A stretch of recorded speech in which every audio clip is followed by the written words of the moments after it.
The Seamstress and the Tinker, Chapter 2, The Call to Adventure, Episode 11. I told you this was long. Tinker had hoped for a quiet morning in his shed. He hadn't been to the town square for several days. He had tired of people asking him to repair their cups. And he had tired himself out thinking of where he could go to avoid people.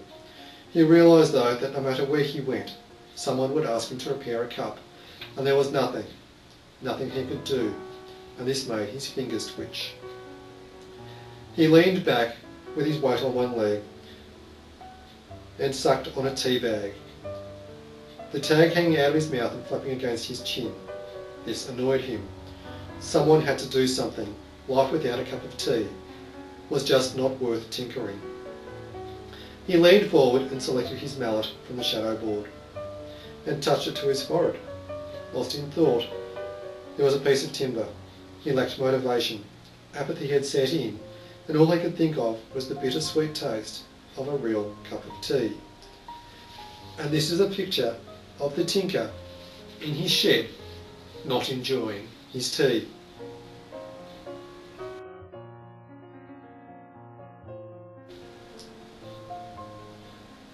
As he stood there, anticipating apathy, watching, waiting, commiserating, a noise approached from his front gate. He could hear two voices and recognised the visiting bards without hesitation. "Good morning," started Benjamin, the chronicler. "Nothing good about it," replied Tinker, lowering the hammer to his workbench. "We have a request," started Benjamin again, trying not to focus on the tea bag tag. Tinker sucked like a mule. "We need someone to travel with Mr. Bonobo to the Bardic College. Most of the people are, reluctant. Courier offered, but his price was too high. Mystic suggested you might be able to find some way to contain him, to put a traveller's mind at rest." "No point. No one travels here."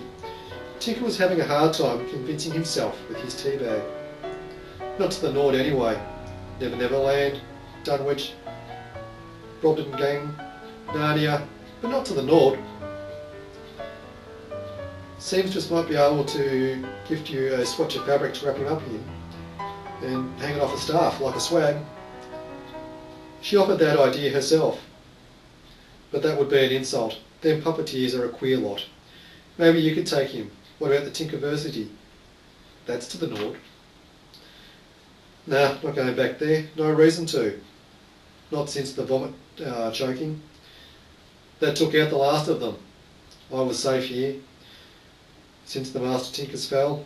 Happy here, safe with... He caught himself and cut the sentence swiftly in half.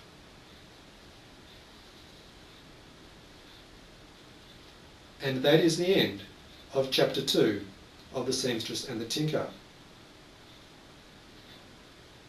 What will happen in Chapter 3? Will Tinker get his cup of tea? Will the Seamstress get her coffee? What will happen with Mr. Bonobo? And what about the Seamstress and her special dog? More importantly,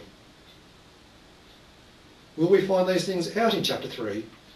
But when will we get Chapter 3?